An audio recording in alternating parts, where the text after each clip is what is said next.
Welcome to money talk with Deep. আগের দিনের ভিডিওতেই আমরা আলোচনা করেছিলাম যতই নিউজ চ্যানেল বা ইউটিউবাররা বুলিশ সাইড কল দিক, আমাদের বিয়ারিশ সাইডই দেখতে হবে। আর আজকের মার্কেট আমাদের অ্যানালিসিস যে কতটা সঠিক তারই প্রমাণ দিল।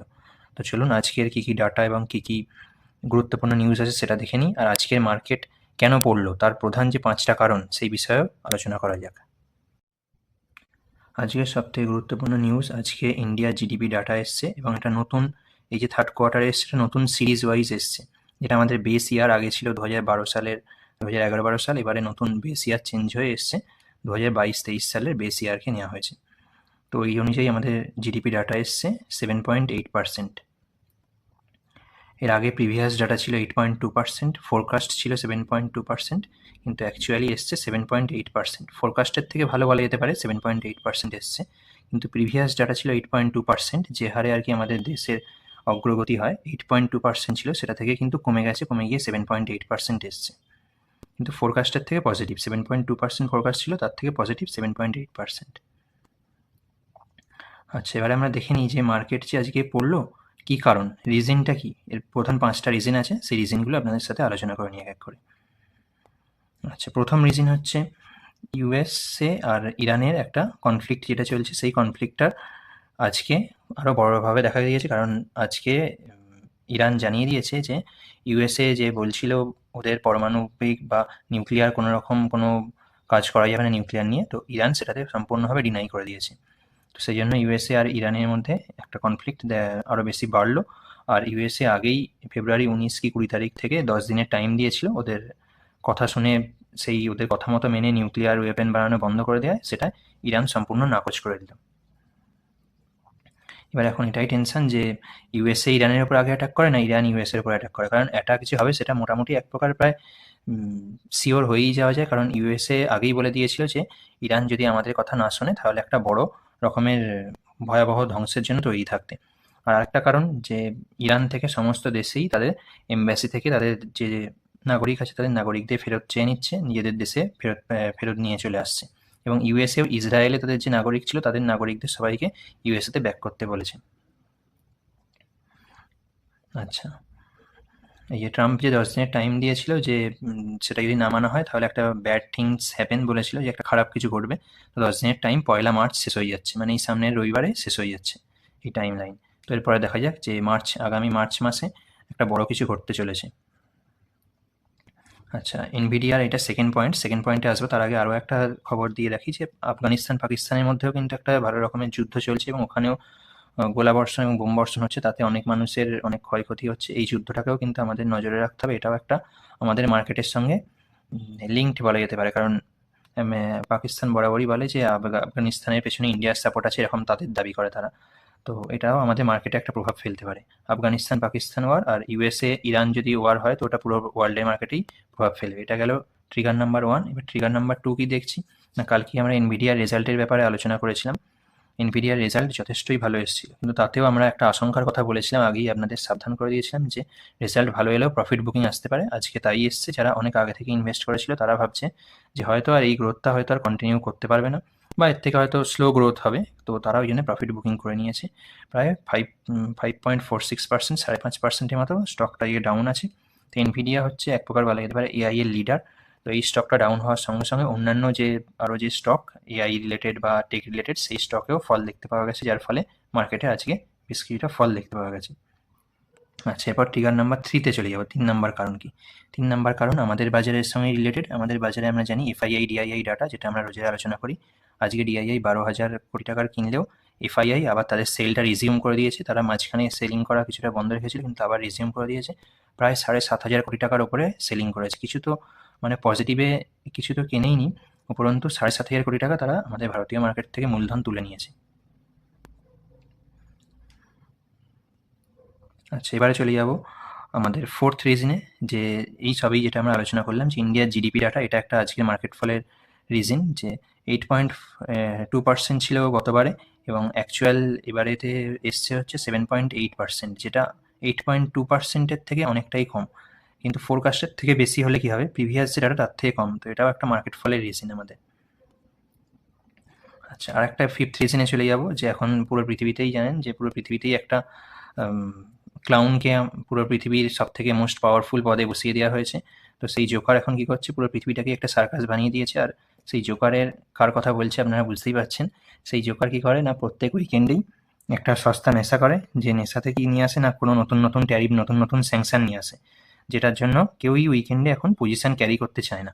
যার জন্য অনেকেই এই, আজকে যেহেতু শুক্রবার আমাদের ভারতীয় বাজারের জন্য আজকের পরে আবার সেই সোমবারে খুলবে, তো আজকে অনেকেই পজিশন কাট করেছে, যার জন্য আজকে একটা মার্কেটে ফল দেখতে পাওয়া গেছে। আচ্ছা, আজকে আমেরিকার একটা ইন্ডেক্স, আর একটা গুরুত্বপূর্ণ ডাটা এসছে, যেটা USA producer price index, PPI যেটাকে বলছে, সেটা রাইজ হয়েছে 0.5%, যেটা এক্সিডিং এক্সপেকটেশন। এক্সপেকটেশন ছিল 0.3%, এসছে 0.5%, মানে যতটা এক্সপেকটেশন ছিল তার থেকে বেশি এসছে। এটা বেশি আসে মানে ইনফ্লেশন উপরের দিকে আছে, মানে রেট কাটের এখন প্রায় চান্স নেই বাজারে। তো রেট কাট যদি বাজারে না হয়, ইন্টারেস্ট রেট কাট, তাহলে কি হয়, বাজার ডাউনে যাওয়ার চান্স থাকে। আমরা একটু পরেই আমেরিকান মার্কেটেরও ডাউ জোন্সের সূচকটা দেখবো কোন জায়গাতে আছে, সেটা ডাউন যাচ্ছে কিনা দেখবো। আচ্ছা, এটা তো আজকে আলোচনা করে দিলাম যে আজকে মার্কেট ফল কেন হয়েছে, সেটার 5টা রিজন। তো এটা সবসময়ই সবাই মাথায় রাখবেন যে শুধুমাত্র আপনার এতে পোর্টফোলিওতেই ফল হচ্ছে না, পোর্টফোলিও ফল আমারও হচ্ছে, অন্যান্যদেরও হচ্ছে। তো এটা নিয়ে প্যানিক করার কিছু নেই, এটাকে ঠিক মতো ম্যানেজ করে এই সিচুয়েশনটা কাটিয়ে নিতে পারলেই পরের দিকেতে আবার আমরা ভালো রকম গেন দেখতে পাবো। আচ্ছা, এবারে ইউএসএ মার্কেটের একটা আউটলুক আমরা দেখে নিই। ইউএসএ মার্কেটে কীরকম সেন্টিমেন্ট চলছে, এটা ইউএসএ মার্কেটের সেন্টিমেন্ট, কিন্তু ইন্ডিয়ান মার্কেটের সেন্টিমেন্টটা আসছে এরপরে। ইউএসএ মার্কেট এখন ফিয়ার সেন্টিমেন্টে চলছে, ও সেন্টিমেন্ট ট্র্যাকার এখন ফিয়ার ডিনোট করছে। ওখানকার মানুষ বা ইনভেস্টারদের মধ্যে এখনও পর্যন্ত প্যানিক দেখতে পাওয়া যাচ্ছে, ফিয়ার দেখতে পাওয়া যাচ্ছে। এবার আমাদের আমাদের ভারতীয় মার্কেটের আইপিওগুলো একটু দেখে নিই। গ্লোডিয়াম আইভিএফ আইপিও, ওটা লিস্টিং হয়ে গেছে, 5% গেন দিয়েছে। যারা পেয়েছেন প্রফিট বুক করে নিতে পারেন, অথবা 83 টাকাতে লিস্টিং হয়েছে, 80 টাকা স্টপ লস দিয়ে মেনটেন করতে পারেন। সিরাম টুইস্টেক্স আইপিও -19%-এ চলছে জিএমপি। ক্লিন ম্যাক্স এনভায়ো এনার্জির এগ্রি মার্কেট প্রিমিয়াম 1.33% মাইনাসে চলছে। পিএনজিএস রেভা ডায়মন্ড -0.26, এবং অমনিটেক ইঞ্জিনিয়ারিংয়ে কোনো জিরো প্রিমিয়াম, কোনো কিছু নেই। আচ্ছা, এবারে ইটিএফটা দেখে নেব। ইটিএফে যারা ইনভেস্টিং করেন, এখনও আইটি ইটিএফ প্রায় 20 ডিএমএ থেকে 9%-এর মতো ডাউনেই যাচ্ছে। এবারে আমাদের মার্কেট ইন্ডেক্সে দেখি। আমাদের মার্কেট ইন্ডেক্সে কিন্তু এখনো পর্যন্ত সেন্টিমেন্ট ট্র্যাকার গ্রিড দেখাচ্ছে, মানে এখনো পর্যন্ত আমাদের মধ্যে এমন কিছু ইনভেস্টার বা এমন কিছু মানুষ আছেন যারা এখনো পর্যন্ত গ্রিডি আছেন, ভাবছেন বোধহয় এখান থেকে হয়তো মার্কেট আবার ওপরের দিকেতে যাবে। অবশ্যই লং টার্মে যাবে, কিন্তু শর্ট টার্মে এখানে গ্রিড নিয়ে বসে থাকার কিছু নেই, কারণ এটা মার্কেট সেল অন রাইজ, একটু ওপরের দিকে যাচ্ছে, সঙ্গে সঙ্গে আবার সেল হয়ে নিচে আসছে। আচ্ছা, এবারে আমরা নিফটি অ্যানালিসিসটা একটু দেখে নেব। তো আজকে সবকটা সেক্টর দেখে নিই। সব সেক্টরই প্রায় লালে আছে, সব সেক্টরই প্রায় ডাউন আছে। মিডিয়া অল্প একটু 8 পয়েন্ট পজিটিভে ছিল আজকে। আচ্ছা, বাকি সব সেক্টর ডাউন। আলাদা করে সেক্টরের নাম বলছি না, আপনারা স্ক্রিনে দেখতেই পাচ্ছেন। আইটিও আজকে অল্প একটু 49 পয়েন্ট পজিটিভে ছিল। আচ্ছা, যখনই আমরা দেখি যে যখন কোনো ওয়ারের টেনশন বাড়ে বা কোনো যুদ্ধ পরিস্থিতি তৈরি হয়, তখনই ক্রুড অয়েলের দাম বেড়ে যায়।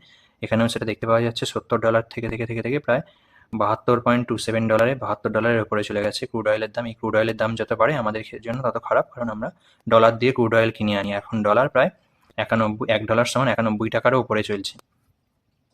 আচ্ছা, এবার একটু ক্রিপ্টোকারেন্সিটা দেখে নিই। ইথেরিয়াম $19 নিচে চলছে, এবং বিটকয়েন 65,843 চলছে।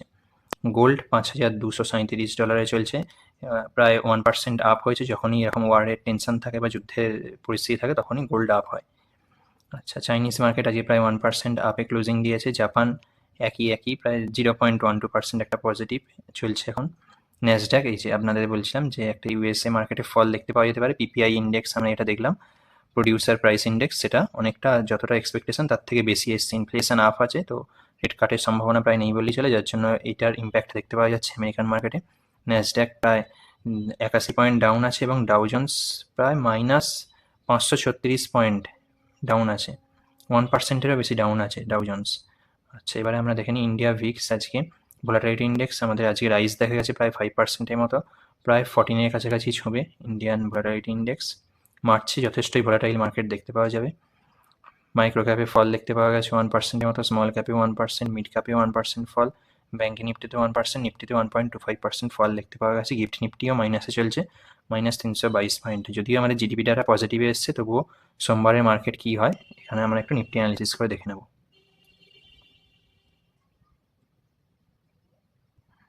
চলে এসেছি আমাদের চার্টের ওপরে।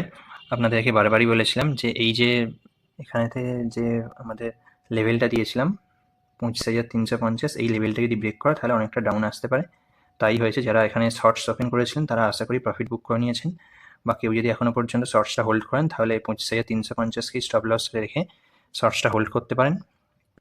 তবে এখান থেকে একটা ভালো রকমই ফল আজকে আমরা দেখতে পেয়েছি, এবং এই যে 25,350 এই যে লেভেলটা, এটাই এখন একটা রেজিস্ট্যান্স হিসেবে কাজ করবে। এই লেভেলটাকে এখন ব্রিজ করে আবার ওপরে যাওয়াটা, আগে ছিল 25,750 লেভেলটা একটা রেজিস্ট্যান্স, এখন 25,350 লেভেলটা একটা রেজিস্ট্যান্স হিসেবে কাজ করবে।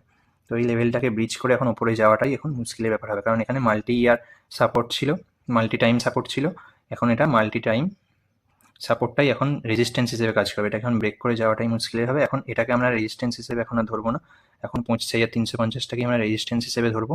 এখান থেকে হয়তো অল্প একটু ফল হতে পারে, আবার একটু উঠতে পারে 25,350-এর কাছে, কিন্তু আমাদের ট্রেন্ড নেগেটিভই থাকছে। আমরা আমাদের অ্যানালিসিসে ট্রেন্ড নেগেটিভই দেখতে পাচ্ছি। তো দেখা যাক সোমবারে কি হয়।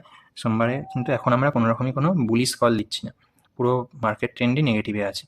তো এরপরে দেখা হচ্ছে সোমবারের ভিডিওতে। দেখা যাক সোমবারে মার্কেট কী হয়, সেদিকে আমাদের ওয়াচ করতে হবে। আজকে এই পর্যন্তই। আশা করি ভিডিওটা আপনাদের জন্য হেল্পফুল হয়েছে। আপনারা চাইলে চ্যানেলটা সাবস্ক্রাইব করে রাখতে পারেন। দেখা হচ্ছে পরের ভিডিওতে, ততক্ষণ ভালো থাকবেন। ধন্যবাদ।